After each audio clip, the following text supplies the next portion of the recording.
Selamat petang keluarga Dhamma TV. Kembali lagi saya Hani Sonyaruri dalam program acara Cahaya Kehidupan.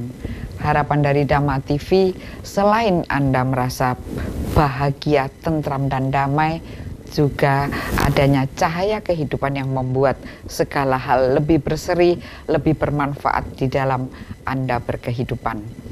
Nah, tentu kita masih juga mengharap-harap hujan, dan hujan juga belum datang dengan meriah di Kota Malang ini. Ternyata kita dapatkan panas luar biasa. Hujannya sepertinya digiring ke daerah barat, sehingga di sana lebih-lebih hujan datang sampai terjadi banjir. Dan tentu kita tetap berharap hujan akan segera datang di Kota Malang ini. Dan pada petang hari ini tema kita adalah tentang Budi Dharma. Sebenarnya apa Budi Dharma ini? Karena kita zaman dahulu tentang kata Budi, tentang kata Dharma itu lekat sekali di dalam kehidupan kita. Tetapi sekarang kata Budi dan kata Dharma sudah jauh nun di sana. Banyak sekali orang-orang yang bernama Pak Budi, Mas Dharma, Pak Darmo, Pak Budiono, Pak Budiman, itu banyak sekali di keseharian. Bahkan kalau perempuan namanya Budiati, Dharmawati, Dharmayanti, banyak sekali. Kenapa mereka mau memakai nama-nama itu? Sebenarnya apa di balik kata Budi Dharma? Tentu menarik sekali. Dan saya tidak sendiri, telah hadir di studio, yaitu seseorang yang luar biasa, yaitu Profesor Aloysius, Profesor Rahayu. Rahayu. Terima kasih sudah hadir di studio. Dan yang kedua, untuk tentang tema Budi Dharma ini, yang kedua tamu saya adalah Bapak Dr. Wahyudi Winarjo. Bapak Rahayu. Rahayu Sugeng Dalu, selamat malam. Terima kasih sudah hadir di studio. Saya kira menarik ya tema kita, Budi Dharma. Budi Dharma. Itu kata-kata yang sudah asing. Dulu semua orang namanya Pak Budi, Budiati, ya namanya itu banyak sekali. Bahkan keseharian kita ini kalau kita tidak berbudi, maka kita dianggap seperti orang berpenyakit. Jangan dekat-dekat orang yang tidak berbudi. Jangan dekat-dekat bila orang itu tidak mengenal arti Dharma. Kalau menurut Bapak Wahyudi ini ya, Bapak Dr. Budi Dharma penjenengan tadi, yang ahlinya ini beliau. Amin. Ini. Monggo Budi Dharma kata Sundi. Iya, Budi Dharma, saya kira Dharma adalah ajaran ya, ajaran kebaikan. Kemudian budi itu saya kira perilaku, sikap perilaku. Jadi Budi Dharma diterjemahkan bebas ajaran tentang perilaku yang baik, yang benar. Nah, kalau di dalam sosiologi sebetulnya itu disebut dengan moral sosial. Jadi ajaran yang embedded, yang melekat pada moral sosial. Konkretnya moral sosial itu terletak pada nilai-nilai sosial, nilai-nilai kultural gitu ya. Norma-norma kultural, kemudian pada struktur-struktur sosial itu ada ajaran-ajaran moral yang harus dipatuhi oleh masyarakat, yang tujuannya apa? Kalau itu dilaksanakan terwujudnya tertib sosial, terwujudnya social order katanya. Jadi tertib sosial berarti yang tertib tidak hanya satu orang saja misalnya. Iya, semua masyarakat itu mengikuti pedoman norma, pedoman nilai, struktur yang ada dalam masyarakat. Contoh struktur misalkan di Dhamma TV ini misalkan ada struktur, ada direktur utama, kemudian direktur, ada bidang-bidang tertentu. Nah, sikap atau perilaku orang harus mengikuti struktur yang ada. Kalau tidak ya itu namanya tidak betul, tidak tertib, kurang ajar gitu ya dalam bahasanya. Nah, di dalam masyarakat juga sama, saya kira kita harus mengikuti struktur sosial yang ada. Di dalam sosiologi itu dikaji di dalam teorinya tokoh sosiologi namanya Émile Durkheim. Dia seorang sosiolog dari Prancis dia. Jadi perhatian Émile Durkheim itu terhadap tentang solidaritas sosial. Kata Durkheim, solidaritas sosial itu, kesetiakawanan sosial itu, kerukunan sosial itu dipengaruhi oleh moralitas sosial.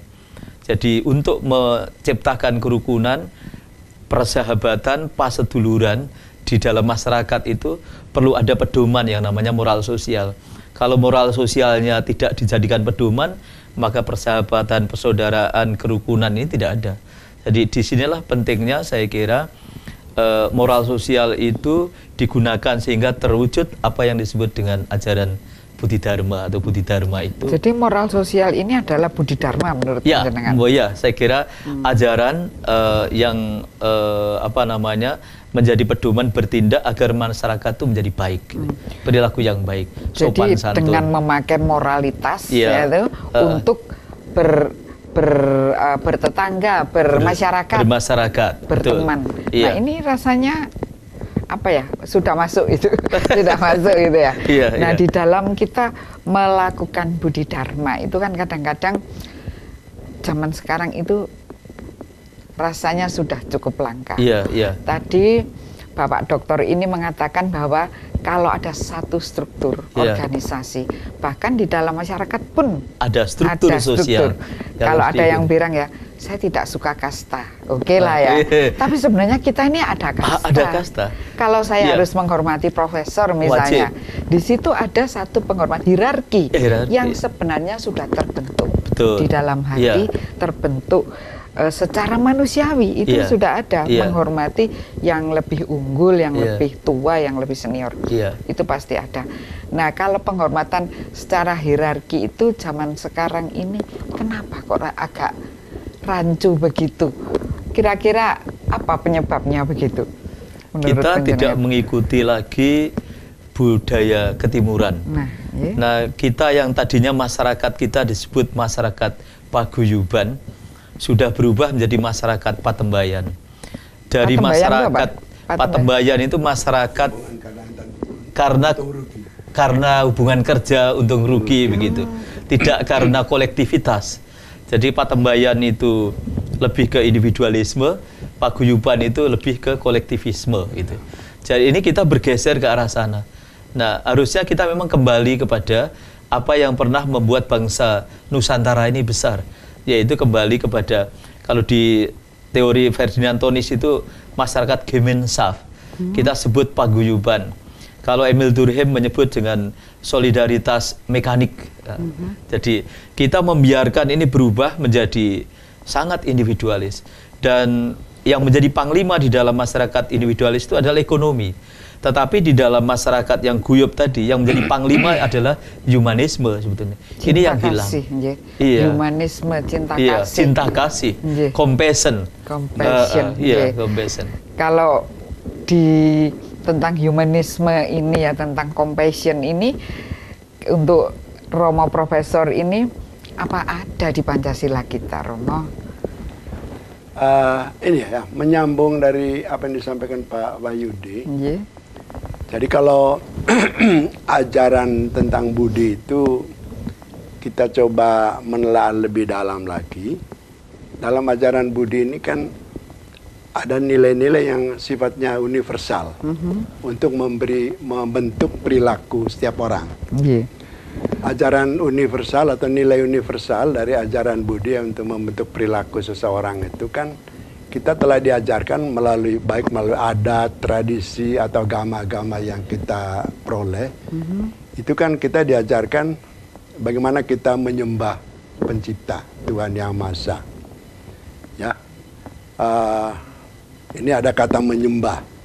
Lalu kita juga diajarkan menghormati orang tua, leluhur, orang-orang berjasa, lalu menghormati sesama. Jadi mungkin kita beda. Kalau kepada Pencipta itu kita mengatakan menyembah, sedangkan kalau terhadap sesama kita itu mungkin menghormati. Jadi menghormati orang tua, leluhur, orang-orang berjasa, lalu menghormati sesama. Sedangkan terhadap ciptaan yang lain, kita diajarkan untuk menghargai semua ciptaan, baik yang kasat mata maupun yang tidak kasat mata.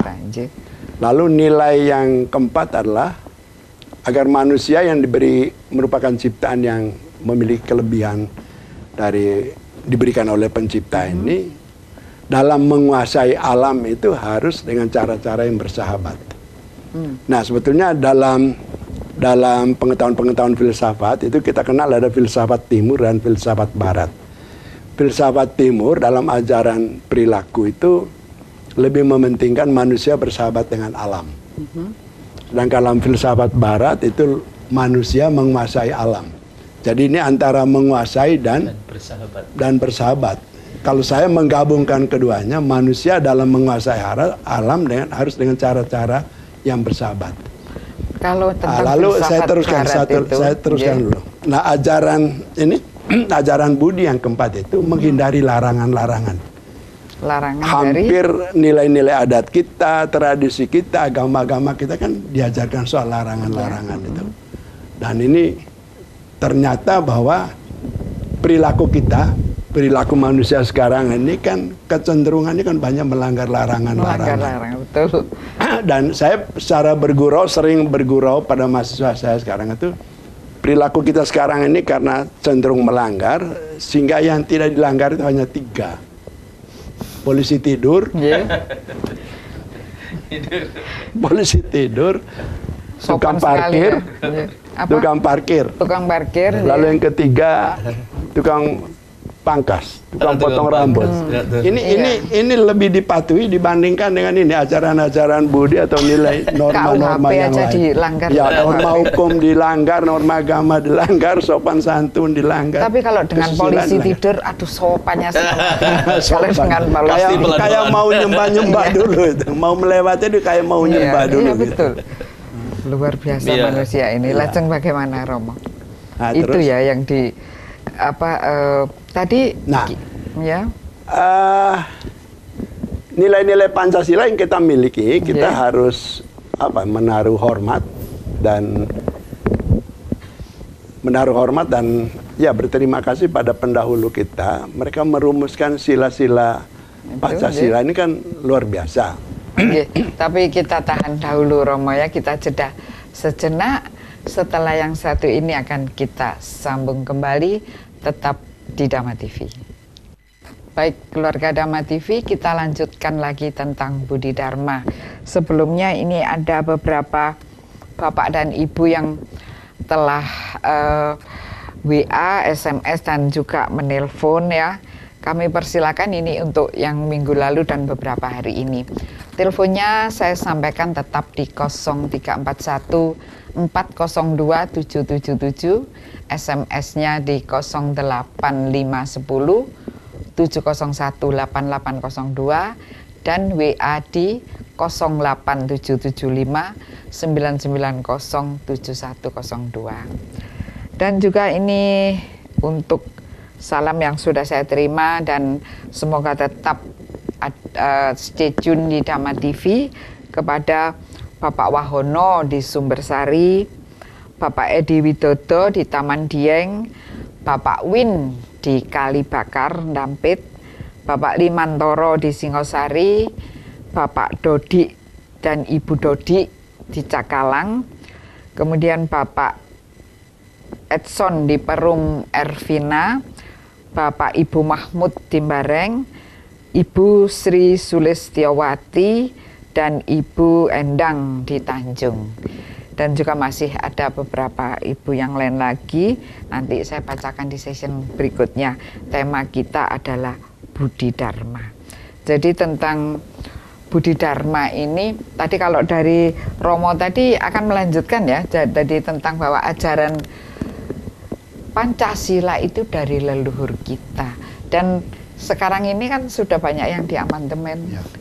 Dan juga bahkan sudah dipengaruhi ini itu, ada yang disebut MK, ada juga yang disebut DPD begitu ya. Kalau dulu DPD sudah ada ya dulu ya.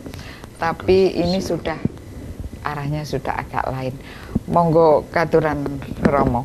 Ya, jadi keberadaan nilai-nilai Pancasila ini kan sebetulnya kalau kembali ke tadi ajaran Dharma tadi, itu secara akademis, secara teoris kan lalu dikaji bahwa keberadaan Pancasila ini merupakan kristalisasi dari nilai-nilai sosial budaya bangsa. Kristalisasi dari nilai-nilai budaya bangsa. Budaya bangsa. Jadi semacam local wisdom gitu. Ya, intisari dari ajaran nilai-nilai sosial bangsa kita itu ya ada di situ. Ada di dalam. Jadi sejatinya nilai-nilai itu adalah nilai-nilai yang dimiliki oleh bangsa ini. Padahal bangsa ini berapa jumlahnya? Sukunya 700. Oh, sekarang saya dapat data terakhir itu 1.340 suku bangsa. 1.340 Kalau suku bangsa. etnisnya mungkin 700 sekian itu. Sukunya banyak, lebih banyak ya, suku bangsanya lebih banyak. Kan bangsa ini kan terdiri dari suku-suku bangsa. Yeah. Lah konon kata suku ini dalam catatan saya itu kan dari bahasa Jawa itu sikil. Jadi bangsa Indonesia, bangsa Nusantara ini terdiri dari kaki-kaki bangsa yang 1.300. Wah, saya jadi ingat MLM ini. Multi level marketing. Cari kaki ya suku-suku. Kaki-kaki bangsa. Mungkin semacam itu. Ya, jadi nah lalu yang lebih lagi mungkin Pak Wahyudi juga melakukan pengkajian. Jadi dari 1.340 suku bangsa ini kan ada awalnya misalnya suku Dayak. Suku Dayak lalu ada anak-anak suku kan. Lalu berkembang. Lalu dulu Kementerian Kebudayaan dan Pariwisata itu mencoba mengembangkan, menelusuri ada masyarakat-masyarakat adat itu. Jadi setiap suku bangsa ini lalu di dalamnya ada masyarakat-masyarakat adat juga. Dan ini kalau data-data sementara yang saya ikuti tahun 2000-an itu ada puluhan ribu.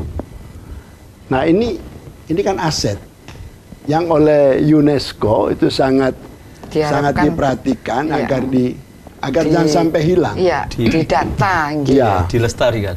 Itu kan dijaga, ya, data terakhir bahasa lokal, bahasa daerah kita itu ada 1.211. Ada 2.211 bahasa daerah. Mungkin sebelumnya ada, karena ada daerah-daerah yang bahasa daerahnya hilang karena sudah tidak digunakan oleh masyarakatnya. Ya. Jadi kan nilai-nilai budaya ini, nilai-nilai adat, nilai-nilai tradisi ini akan hilang kalau oleh pemiliknya tidak digunakan. Tidak ada pelakunya. Ya, itu makanya kalau UNESCO sekarang kan menggerakkan bagaimana memberdayakan masyarakat adat dan melestarikan nilai-nilai adat itu. Karena itu adalah sebetulnya kan asal mula dari peradaban dari setiap masyarakat. Jadi kalau masyarakatnya sudah tidak peduli lagi dengan nilai-nilai itu sama dengan dia menghilangkan peradabannya sendiri. Nah kita sekarang ini kan terkontaminasi oleh berbagai peradaban.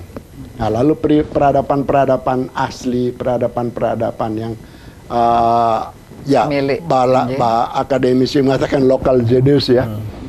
Nah itu lalu hilang. Nah, padahal itu adalah aset dari suatu bangsa, aset dari suku bangsa atau masyarakat adat itu sendiri yang sekarang UNESCO itu sangat memberi perhatian untuk pemberdayaan masyarakat adat agar nilai-nilai asli itu tidak hilang. Sayang sekali ya, padahal kita ini orang kaya. Ya. Tapi begitu saja kita tidak menguri-uri, tidak melestarikan, tidak merawat budaya kita sendiri. Ya. Terkadang itu juga menjadi para orang tua ini, sesepuh ini kadang mengelus dada, mengurut dada, hilang begitu saja. Bahkan Jawa ini yang besar ini ya, kehilangan loh aksara Jawanya.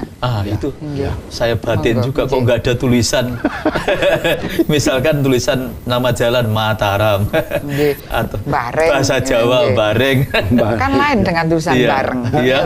Bareng dan bareng kalau di bahasa Jawa akan jelas.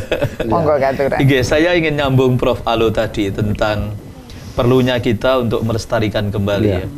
Hemat saya ada 3 hal yang harus kita bangkitkan kembali kalau kita ingin membangkitkan ajaran kebaikan Budi Dharma tadi, pelestarian nilai-nilai luhur. Yang pertama adalah institusi atau lembaga pendidikan. Lembaga pendidikan ini bisa kita mulai dari keluarga. Jadi dia bertugas untuk melakukan sosialisasi, internalisasi dari nilai-nilai kebaikan tadi, Budi Dharma tadi. Yang ketiga menurut saya menggunakan bahasa lokal mestinya itu dibangkitkan kembali. Karena ajaran-ajaran itu telah teruji bisa disampaikan melalui instrumen bahasa daerah itu. Iya, bahasa nah daerah. sekarang ini nggak ada. Ya. Nah bagaimana mungkin muncul kalau ini tidak ada? Yang ketiga menurut saya budaya, seni budaya lokal. Jadi lembaga pendidikan informal dan mestinya formal, kemudian bahasa lokal dan budaya lokal. Ya. Jadi ini adalah 3 pilar yang menurut saya harus ada untuk kita membangkitkan kembali ajaran perilaku yang baik tadi, Budi Dharma atau nilai-nilai luhur. Kita sering sebut di dalam pelajaran Pancasila itu, Bu Ani. Saya kira itu. Iya. Jadi kita ini sebenarnya kehilangan juga loh tentang apa ya, hierarki atau tata krama. Ya.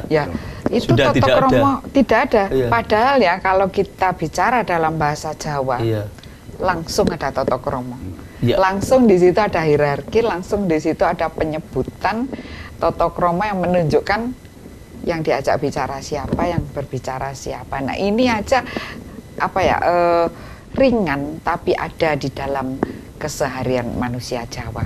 Dan ini mohon jangan begitu saja dihilangkan karena budaya ini milik kita sendiri, milik bangsa sendiri.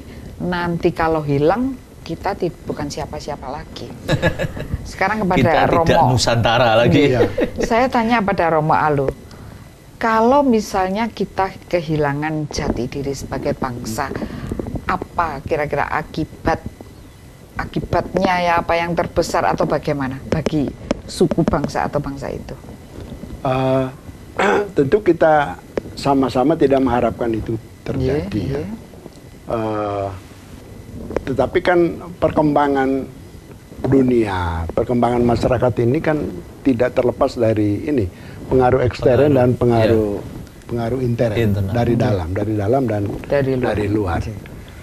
Saya tetap berpikir positif bahwa kita tidak mungkin terjadi sampai kalau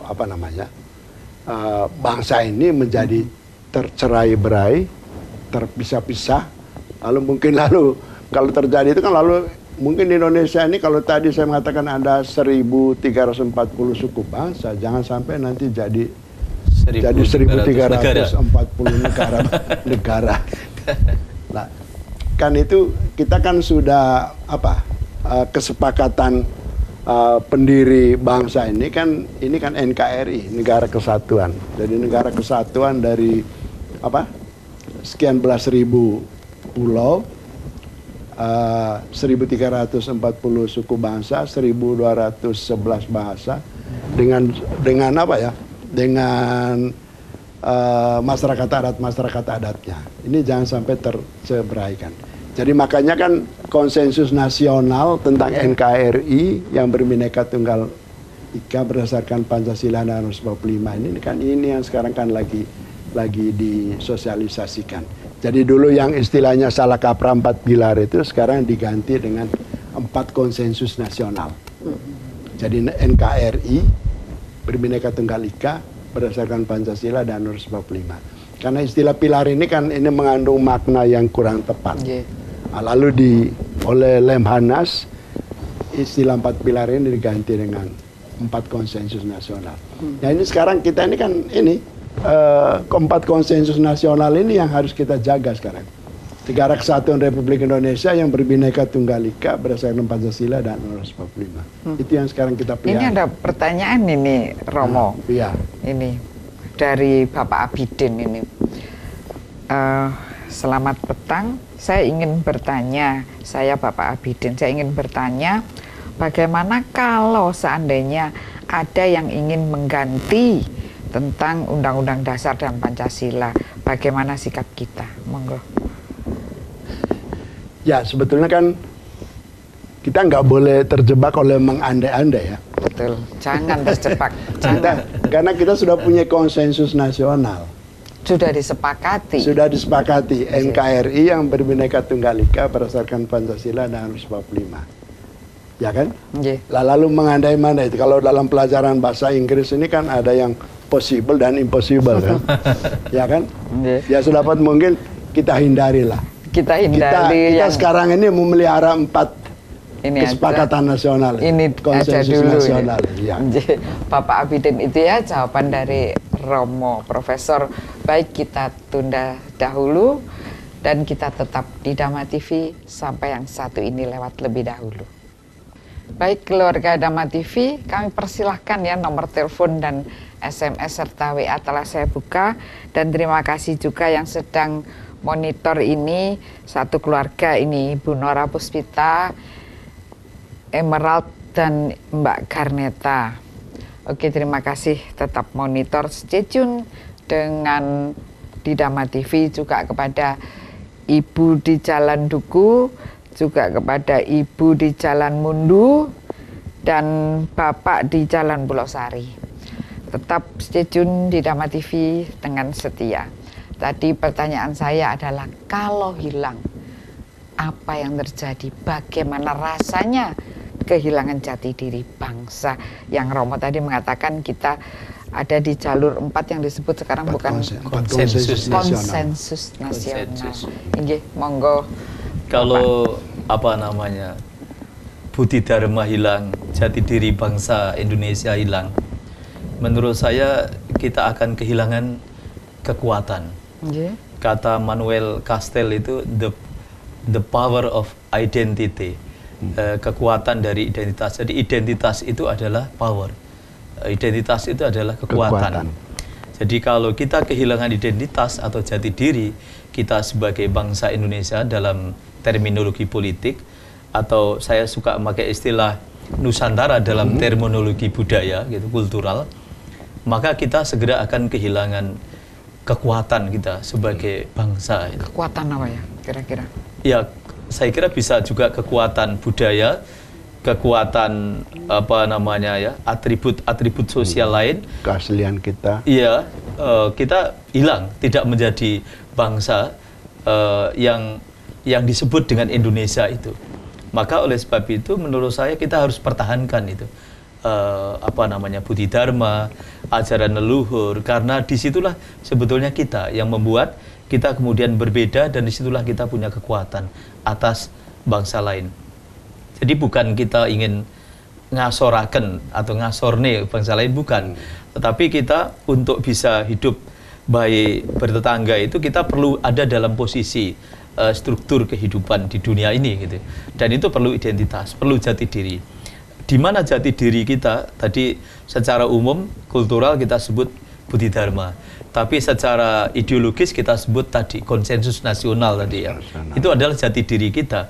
Pancasila, UUD 45, NKRI dan Bhinneka Tunggal Ika. Apakah mungkin kata Pak Zainal itu hilang? Abidin ya, hilang. Secara probabilitas mungkin, secara kemungkinan mungkin. Apabila kita tidak menjaga konsensus itu gitu.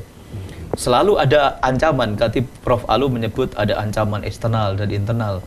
Oleh sebab itulah dipentingkan saya kira komitmen kita sebagai anak bangsa mempertahankan jati diri kita yang kita sebut 4 konsensus nasional tadi. Karena kita juga ada di situ gitu. Kita ini ya Pancasila, kita ini harus Bhinneka Tunggal Ika gitu. Kita harus mengamalkan seluruh ajaran itu, kalau tidak hancurlah bangsa ini. Karena Indonesia berbeda dengan bangsa yang lain. Lahirnya Pancasila, lahirnya Bhinneka Tunggal Ika, UUD 45 dan sebagainya sebagai konsensus itu sudah melalui perjuangan sejarah bangsa yang bergenerasi-generasi, dan sudah teruji kekuatan atau apa namanya ya, kedikdayaan dari 4 konsensus itu. Maka siapapun saya kira yang ingin menghancurkan itu sama dengan menghancurkan diri sendiri, karena itu adalah diri kita. Diri siapa? Diri bangsa. Itu adalah jati diri kita. Kita nggak mungkin menghancurkan diri kita. Oleh sebab itu kita harus saiyak saiko proyo untuk mengembalikan jati diri itu betul-betul bukan hanya ada di dalam das sains, tapi juga das sains kenyataan di dalam lapangan itu, dalam tindakan, dalam perilaku, dan juga di dalam hubungan gitu, interaksi dengan bangsa lain itu harus dimunculkan. Saya kira kita berusaha untuk selalu itu. Diplomasi negara Indonesia ke negara lain saya kira juga memakai identitas Pancasila. Saya kira. Kalau kita tidak mempunyai identitas yang ringan saja ya, misalnya Anda tidak mempunyai identitas, jalan-jalan di tengah terminal Arjosari, Anda akan gampang digempur orang, akan gampang dijahati orang, akan gampang dibully oleh orang. Tapi ketika Anda mengatakan, saya orang Malang, mereka, oh Malangnya mana? Kan pasti gitu ya. Oh saya Kelayatan misalnya. Oh orang Kelayatan, maka akan, oh saya juga, mari saya antar. Nah di situ ada penghormatan orang Kelayatan. Oh dia sedang tidak punya uang, sedang kesasar, sedang menderita di tengah Arjosari. Tapi manakala Anda tidak mempunyai identitas, bangsa ini juga begitu. Bahkan apa lebih luas lagi, banyak yang ingin menggempur diri Anda ketika Anda orang Indonesia yang berperilaku seperti misalnya orang Islandia, padahal Anda bukan orang Islandia, Anda bukan orang Islandia, maka Anda gampang sekali dibully, gampang sekali ditertawakan karena Anda bukan orang Islandia. Orang Islandia akan meremehkan Anda. Ngapain kamu niru-niru saya ini orang Islandia asli, lihat saya tahan terhadap es. Tapi Anda tidak mungkin tidur di atas es, tidak tahan karena kita terbiasa hidup di Katulistiwa. Nah, cocok. Tadi dari Bapak dokter tadi mengatakan sumber kekuatan. Iya, itu adalah sumber kekuatan, dari dalam hati loh, dari dalam hati. Jadi jangan gampang digesek-gesek, digosok-gosok, ada yang brainwash namanya Romo ya, ada juga yang namanya. Nah tadi kalau digandengkan dengan kata-katanya Romo yang pertama tadi, manusia itu patembayan ya, beliau tadi Bapak dokter patembayan. Kalau dengan uang bisa di brainwash, apa jadinya Romo? Bagaimana kalau menurut Romo? Zaman sekarang bisa lo brainwash pakai uang? Pakai uang banyak. Nah itu berarti kan kita kalau sudah sampai pada titik itu, berarti kan kita mulai kehilangan dari nilai-nilai jati diri kita. Kita mulai kehilangan dari ajaran budi kita. Yang sebetulnya kan itu selain merugikan dirinya sendiri, tapi juga merugikan orang lain, bahkan merugikan bangsa dan negara. Jadi menarik tadi, jati diri kita merupakan sumber kekuatan itu, yang disampaikan oleh Pak Wahyudi tadi. Jadi kita mestinya bersyukur bahwa kita punya nilai-nilai Pancasila itu adalah nilai-nilai jati diri kita. Katanya banyak yang mencontoh negara lain. Itu misalnya Taiwan dan beberapa negara pemecahan di Eropa Timur itu banyak yang mengambil sila pertama kita, ketuhanan yang Maha Esa, lalu sila kedua dan sila kelima. Kalau sila ketiga itu kan ciri khas kita, dan sila keempat itu adalah ciri khas kita.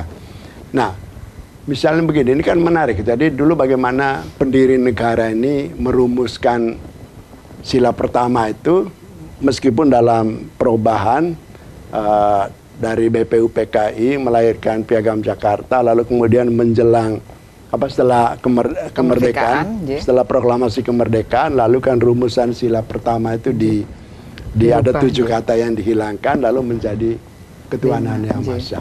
Nah, ketuhanan yang Maha Esa ini dengan memperhatikan kebinekaan kita itu kan berarti ketuhanan yang universal menurut macam-macam agama dan kepercayaan. Itu yang sekarang kita pahami kan itu. Jadi tidak terlalu susah sebetulnya kan. Kita jalankan ketuhanan menurut ajaran agama kita dan kepercayaan kita.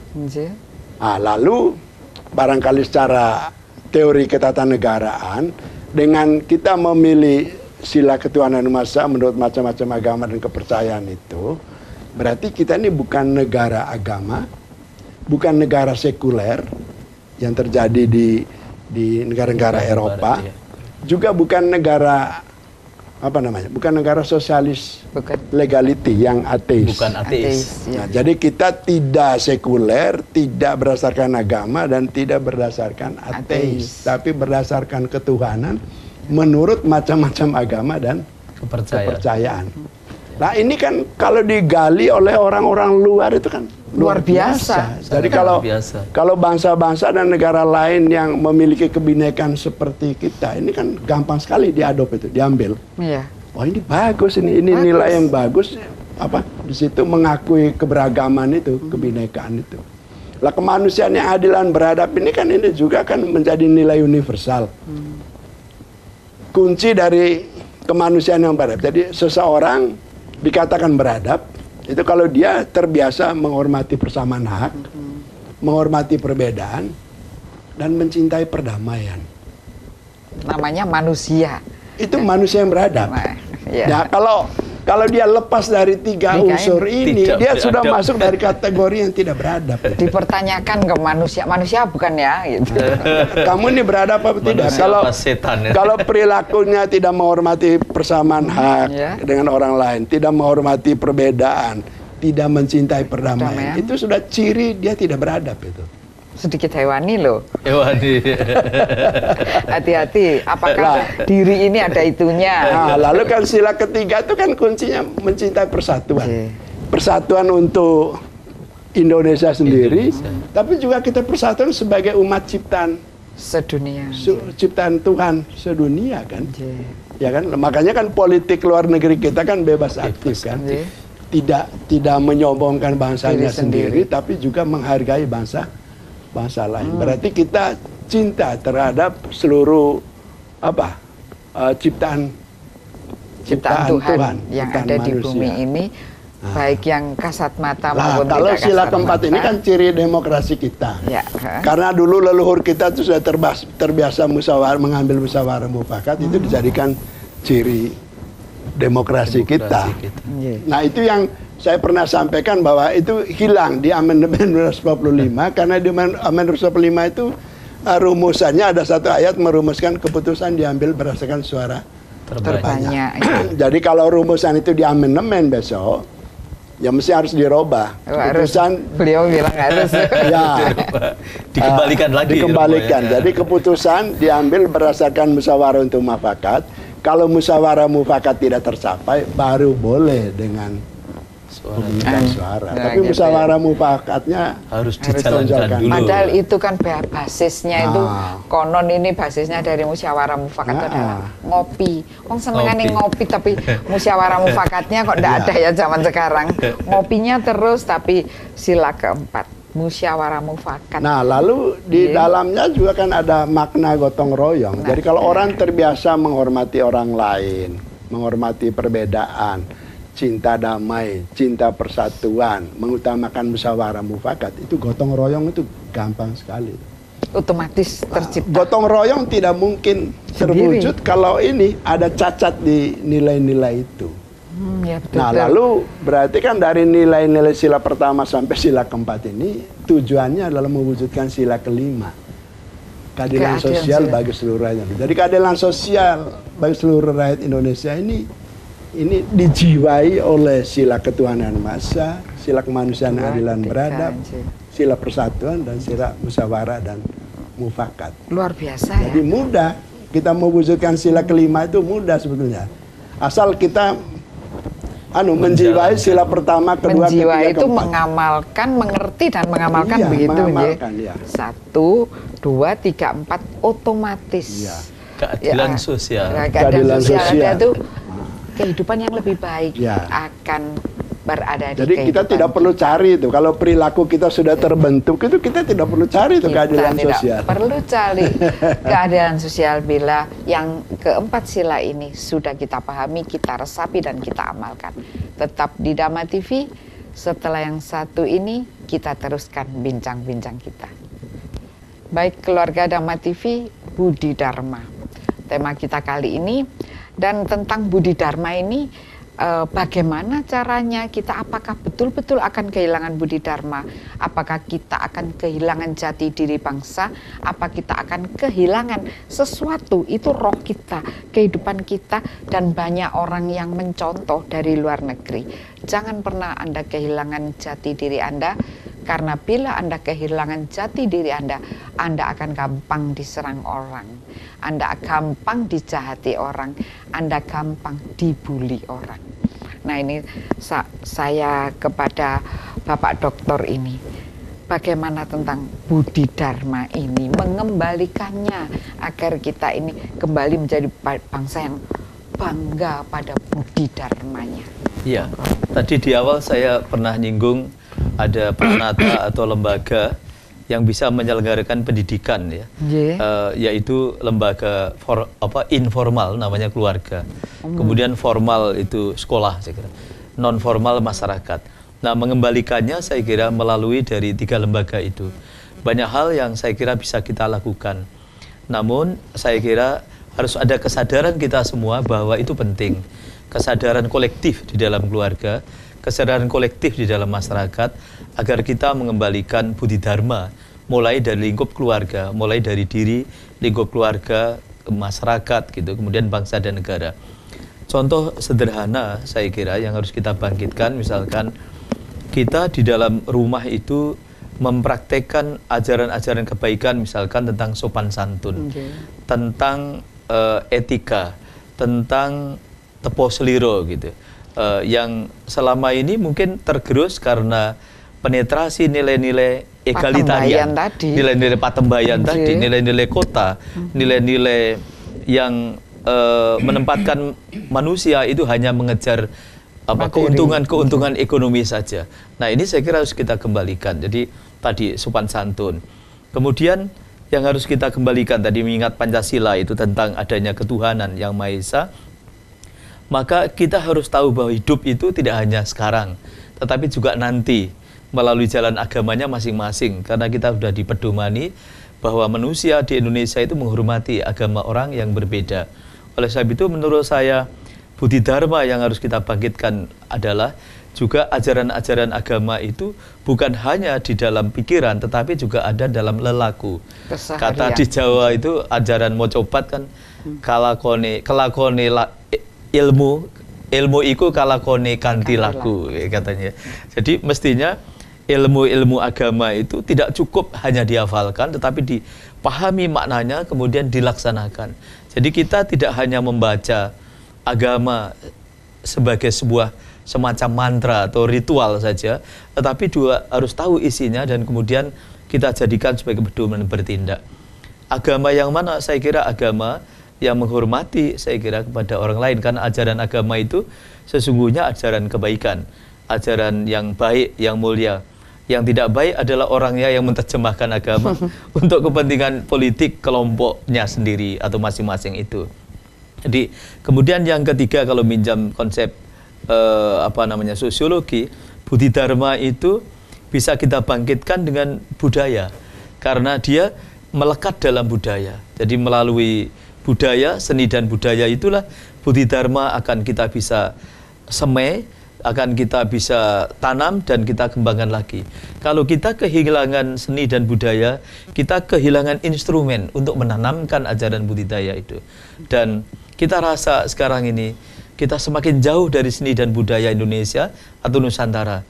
Mari saya kira melalui Dhamma TV ini kita berkesadaran bersama, kolektif tadi saya sebut, bahwa ternyata budaya itu bukan hanya sekedar hiburan, tetapi dia adalah wahana, dia adalah instrumen, kita bisa menyemai, menanam, menumbuhkan ajaran-ajaran kebaikan atau budi dharma itu sendiri. Saya kira itu sebenarnya. Menurut penjenengan, ya, budi dharma itu apakah juga konsep cinta kasih? Oh iya, cinta kasih saya kira adalah hakikat kehidupan ya.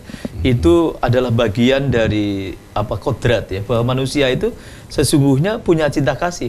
Bukti sederhana, kita tidak suka dimarahi, suka dibenci orang, karena kita lebih cinta, lebih suka dicintai orang ya, diperhatikan orang, dikasihi orang. Karena itulah kita sebetulnya. Jadi yang tidak cinta kasih ajaran setan kalau menurut saya. Ajaran jahat bukan manusia, itu setannya. Manusia sendiri harusnya cinta kasih, compassion. Moto saya itu selalu mengatakan di antara moto saya, oleh karena kehidupan ini kita akan memetik buah dari karyanya, perbuatan kita, maka mari kita jalin hubungan sosial dengan penuh cinta kasih, harmoni dan damai. Saya mengadopsi Jawa, kemudian sosiologi, dan dari Kristiani compassion, harmony and peace itu. Jadi compassion, harmoni dan peace. Yes. Jadi sebenarnya tidak seorang pun yang tidak cinta damai ya. Wah, semua cinta. Padahal kalau kita berbicara dalam bahasa Jawa itu banyak loh kata-kata yang mengandung dear, mengandung kata-kata yang mengandung cinta kasih.